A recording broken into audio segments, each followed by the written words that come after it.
Hello and welcome to the channel. The Nigeria Labour Congress has urged the President Buhari to stop last-minute looting by politicians and public office holders who may be saying this as the last time to stuff their pockets as the administration winds down its tenure in office.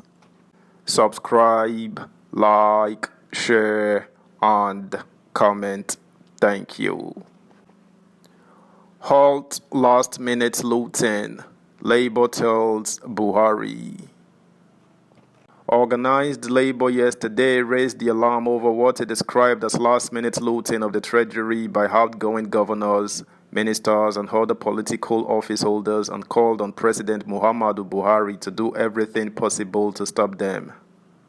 Leaders of the Nigeria Labour Congress (NLC) and their Trade Union Congress of Nigeria (TUC) counterparts raised the alarm in a joint address delivered at the National Workers' Day celebration held at Eagle Square, Abuja. The two labor centers also sounded a note of warning to the incoming government that they would resist any hike in the pump price of petrol in the name of subsidy removal or any other guise. They spoke as President-elect Asiwaju Bola Tinubu vowed to give more than a minimum wage to Nigerian workers, promising instead to give them a living wage. Meanwhile, President Muhammadu Buhari has urged Tinubu to continue to respect workers' rights as the Nigerian Bar Association (NBA) called on incoming administrations at all levels to initiate, reinvigorate, and focus on policies that promote inclusiveness, protect small and medium-sized enterprises, grow the middle class, and prioritize infrastructural development. Also, the Christian Association of Nigeria (CAN) urged the government and employers to prioritize the welfare of workers in the country, with the main opposition, People's Democratic Party (PDP), urging workers to reinforce their resistance against anti-democratic forces seeking to take control of Nigeria. In the May Day speech titled Workers' Rights and Social Economic Justice, jointly read by NLC President Joe Ajaero and President of TUC, Festus Osifo, organized labor called for the investigation of the 12 billion naira spent by the Aviation Ministry to buy 10 fire trucks. NLC and TUC equally urged the federal government not to heed the International Monetary Fund (IMF's) advice on tax increase and all its economic advice as they are poisonous to our nation's economic health. Among other demands, NLC and TUC asked that the privatization of the electricity sector be reviewed in favor of Nigerians, and the judiciary should purge itself and redeem our democracy by its handling of the various election petitions before it. The outgoing president must take steps to ensure that those in his administration planning last-minute heist on the nation's treasury are stopped. According to them, the nation's economy is an autopilot struggling on its own to survive, while those entrusted to manage it kept throwing filth and injecting toxins into it.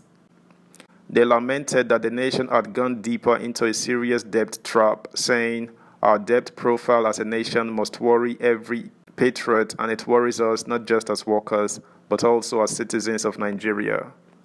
We have warned repeatedly of the dangers of excessive borrowing of foreign exchange-denominated loans and alerted the nation of the inherent danger, urging the nation's economic managers to desist, but all of these fell on deaf ears with some very unfortunate attempts at justification. This prodigious borrowing has almost left our nation's economy stranded and fiscally insufficient. It is projected by the Debt Management Office (DMO) that by this month, our total public debt will be about 77 trillion naira, meaning that by the time this administration exits on the 29th, each Nigerian will be owing about 384,860 naira only. Today, our external debt profile stands at around 42 billion US dollars and is increasing, and the debt to GDP ratio is about 39%. Then, the most worrying is our debt service as of 2022 to revenue stands at 81%, but this year's budget shows that it is at 123%, meaning that we will be unable to service our debts without borrowing.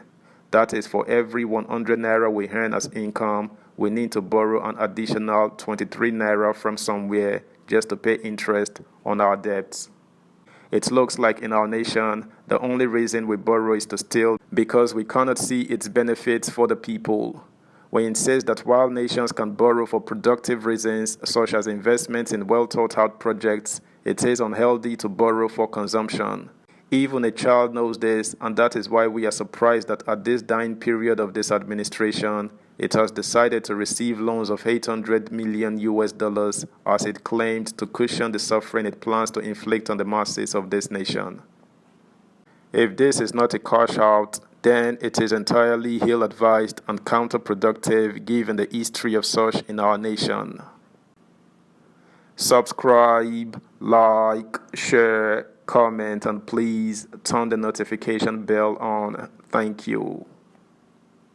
We call on the federal government to consider the incorporation of transition fuels such as compressed natural gas, CNG, as an addition to currently available energy in Nigeria. The use of CNG, which is a lot cheaper, can also be a long-term alternative to petrol, thus saving Nigerians of the current and future spiraling cost of petrol.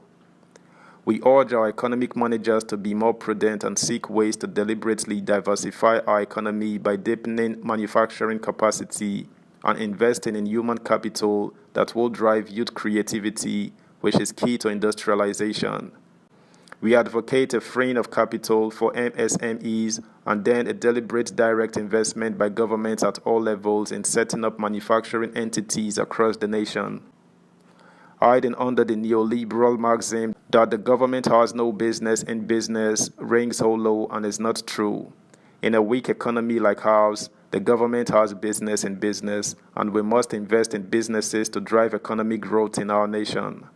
Decrying the mismanagement of the country's energy sector, NLC and TUC said, it is crucial that any nation that cannot manage its energy resources effectively and efficiently is doomed.